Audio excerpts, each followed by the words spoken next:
En primera plana, Carlos Herranz. Bienvenidos a En Primera Plana, el programa de actualidad de Radio Francia Internacional y de France 24, en el que analizamos diversos aspectos de la actualidad de esta semana. Una semana en la que se ha cumplido 2 años de los atentados de noviembre de 2015 aquí en Francia. De sus consecuencias vamos a hablar hoy en este programa, en este Primera Plana. Para ello tenemos en este estudio ya a 2 invitadas. Tenemos a Alexandra Gil, corresponsal especializada en terrorismo yihadista, periodista y autora del libro En el vientre de la yihad. Alexandra, bienvenida. Muchas gracias. Y contamos también con Diana Jayón, corresponsal en Francia de NTN 24 y de RCN de Colombia. Diana, bienvenida. Muchas gracias, Carlos, por la invitación. Los atentados de París de 2015, 2 años después, es tema hoy en Primera Plana. Bueno, pues esta semana se cumplían esos 2 años de aquel 13 de noviembre de 2015, 130 muertos en esos tres atentados con comandos en la Sala Bataclan, en el estadio de Saint-Denis, también en la zona de bares cercana al canal de Saint-Martin. Vamos a ver cómo la prensa francesa ha tratado durante la semana este aniversario. Por ejemplo, el diario La Croix titulaba en portada Memoria de las víctimas de ese 13 de noviembre.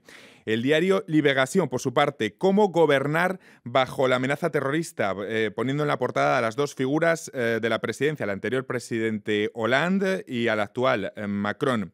El diario Le Figaro, por su parte, recoge en su titular de portada unas inquietantes declaraciones del jefe de la inteligencia francesa. La voluntad del Estado Islámico para atacarnos permanece intacta. Lo hace en momentos en los que parece que el Estado Islámico está retrocediendo, ya no tiene todo ese poder territorial con el que contaba hace unos años, en el momento de los atentados. Pero les pregunto, Alexandra, 2 años después de aquellos ataques en Francia, ¿usted coincide que esa voluntad de atacar del Estado Islámico permanece latente? Sí, la amenaza permanece latente. Hay un punto muy a favor de Daesh, desafortunadamente, que es su poder de mutar. Sí es cierto que en un escenario que es en el terreno de Siria e Irak se les está combatiendo y se está ganando el terreno, pero eso no significa que la ideología de Daesh haya terminado. Hoy la amenaza es múltiple. Tenemos a los retornados, no solo franceses, europeos, que pueden volver a Francia, aunque no sean franceses, atacar a Francia. Tenemos aquellos que intentaron marcharse y no pudieron, tenemos aquellos que han vuelto clandestinamente y preparan ataques en células dormidas, tenemos también a jóvenes que precisamente frustrados porque no pudieron marcharse y que hoy, pues con medios bastante rudimentarios, pueden hacer temblar un poco los pilares de nuestra seguridad. Vamos a hablar luego de los retornados. En cualquier caso, 13 de noviembre, una fecha que sin duda está en la memoria colectiva de los franceses. 2 años de estado de excepción. ¿Se han acostumbrado, Diana, los franceses a vivir en este estado permanente de excepción? Además, después del 13 de noviembre, con esos sucesivos goteos de atentados y de ataques que se han cometido, por ejemplo, en sitios muy turísticos de la capital francesa, o el ataque de Niza, por ejemplo. Bueno, creo que no han tenido otra opción, ¿no? Al comienzo, después del 13 de noviembre, ellos vieron y apoyaron esa decisión que tomó el entonces presidente François Hollande y dijeron, es lo que hay que hacer para combatir estos ataques. Poco a poco, cuando fueron retomando su cotidianidad, su vida, quizás no estaban tan de acuerdo, pero no tenían otra opción, así que tuvieron que apoyarlo, se resignaron un poco. Vimos que muchas organizaciones, muchas ONGs no aplaudían esta decisión, por el contrario, la condenaban y decían que atentaba contra los derechos individuales, pero los franceses en general no tuvieron otra opción, así que por más que una sección de los ciudadanos lo criticaran, de alguna manera terminaron apoyando y se acostumbraron a vivir bajo esas normas del estado de excepción. Varios líderes internacionales, entre ellos el propio presidente Macron o el presidente Trump, han vaticinado durante las últimas semanas ya el fin del grupo autodenominado Estado Islámico. Ahora la prensa francesa se interroga por una polémica cuestión. ¿Qué va a suceder con los yihadistas, por ejemplo, con los franceses que regresen a sus países? Una pregunta que se ha hecho, por ejemplo, esta semana en su portada el diario Le Parisien. ¿Y el ahora qué? ¿Cómo gestionar ahora países como Francia el regreso de esos ciudadanos que se enrolaron en su momento en la yihad? Un asunto que trata nuestra invitada Alexandra Gil en el libro En el vientre de la yihad. ¿Cómo gestionar, Alexandra, ahora a estos retornados? Bueno, Es una cuestión bastante compleja. Emmanuel Macron ha dicho que ha confirmado últimamente, en las últimas semanas, precisamente por las quejas de algunas de las familias a las que entrevisté, las familias de los combatientes que se marcharon a Siria o Irak. Francia intenta, por una parte, evitar que ellos vuelvan y por otra parte intenta proteger a la población francesa de estos retornos. Estamos hablando, en Francia se fueron 1.700 ciudadanos, entre 1.700 y 2.000 franceses se fueron a Siria e Irak, alrededor de 300 han regresado, también han vuelto alrededor de 50 niños y todavía quedan 700 combatientes que en algún momento volverán. Entonces lo que Macron está prometiendo es que se hará un estudio caso por caso y lo cierto es que simplemente es un rompecabezas administrativo, ¿no? Estos jóvenes, la mayoría de ellos jóvenes, en una edad media de entre 25 y 30 años, están siendo capturados por fuerzas iraquíes y sirias y lo que Francia está constatando es que una de las salidas es dejar que estos dos países, con sus respectivas legislaciones, pues traten caso por caso a estos franceses, ¿no? Si se les captura en Irak, pues las fuerzas iraquíes aplicarán la ley y ya está. Esto es un poco lo que las familias de los yihadistas están intentando evitar, aquellas a las que tuve la oportunidad de entrevistar. Les gustaría que sus hijos volviesen, aunque sea sabiendo perfectamente que cumplirán condena, pero sobre todo para recuperar a sus nietos, muchos de ellos nacidos allí. Todavía estamos hablando de alrededor de 500 niños, 500 menores que viven en Siria o Irak, la mitad de los cuales no tienen 5 años porque nacieron durante el conflicto, con lo cual son menores de 5 años. Y si bien es cierto que Hollande en su día intentó prometer a estas familias que se intentaría poner en marcha una especie de circular para facilitar que estos niños llegasen a la familia de los abuelos, de estos padres de los yihadistas, lo cierto es que están llegando y se les está haciendo pruebas de ADN primero para comprobar que son franceses, que son hijos de ciudadanos franceses, y después pues se les está llevando directamente a centros de acogida. Entonces, esta es un poco la batalla administrativa a la que Francia y Europa en general se enfrenta en los próximos años.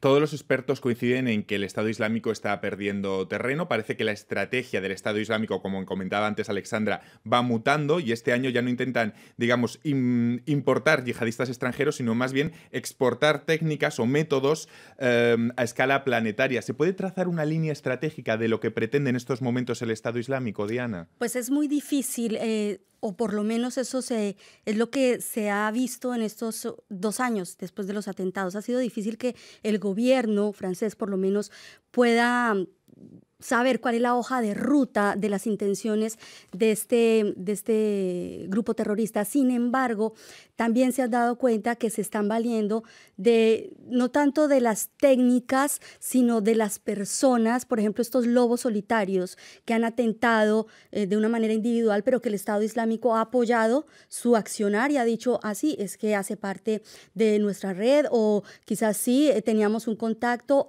aprovechando un poco eso. Ha sido muy difícil para las autoridades en Francia por el momento intentar parar eso, porque hemos visto que esos pequeños accionarios de esos individuos se han dado.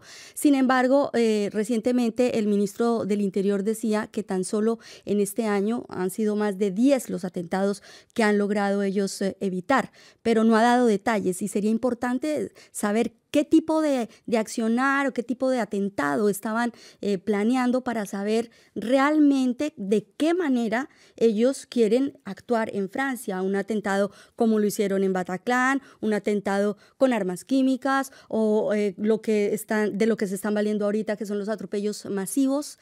Sería importante que en ese sentido las autoridades en Francia fueran un poco más claras de lo que han podido evitar para saber qué es lo que están planeando. En su libro, Alexandra habla con las madres de varios jóvenes yihadistas.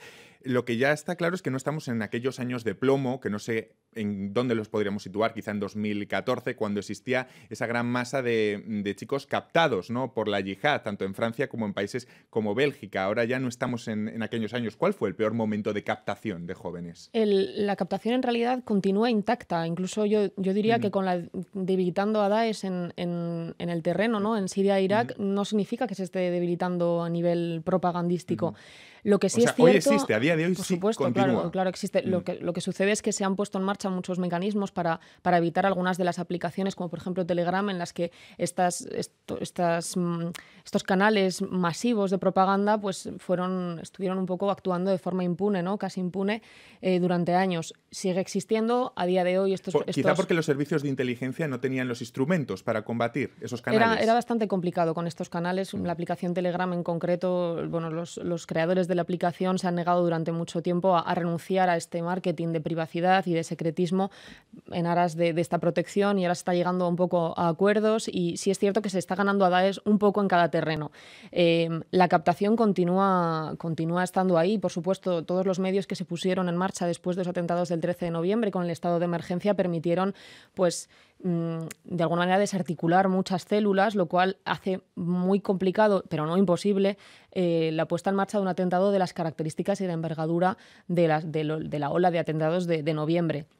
Por eso estamos viendo que la forma de actuar de Daesh a día de hoy pues es más rudimentaria, es más pues un arma blanca, una masa de gente en un lugar muy concurrido, sobre todo ahora que empiezan las fechas navideñas. Pero sí es cierto, y es un poco lo que los jefes de inteligencia en Francia están apuntando, que la amenaza se mantiene intacta y sobre todo es múltiple. Es decir, es verdad que es complicado que algo como lo del 13 de noviembre se repita a día de hoy, porque los medios que el Estado se ha dado están impidiendo que estas células continúen un poco a sus anchas, ¿no? Por decirlo de alguna manera, pero bueno, hay muchos jóvenes inspirados por la propaganda y frustrados precisamente por todas estas medidas contra ellos, que quieren atacar ya lo antes posible de cualquier manera.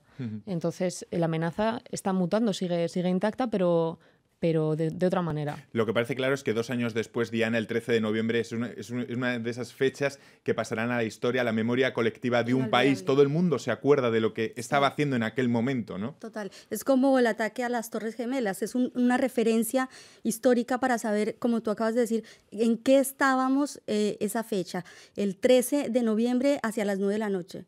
Yo creo que no hay ningún francés que pueda escapar a la memoria de ese momento. En lo personal, yo había terminado ya mi día de trabajo y estaba ya en casa cuando justamente estábamos viendo el partido y vimos que algo pasó y que algo pasaba en la cancha, y poco a poco ya cuando empezaron a salir las informaciones y me llamaron del canal, pues ya entendimos que algo estaba pasando. Un momento que se recuerda con absoluta exactitud. Pero además que cuando empezaste no sabías en qué terminaba. Vamos a despedir en este punto a los telespectadores de France 24. Nosotros continuamos aquí en Radio Francia Internacional en Primera Plana.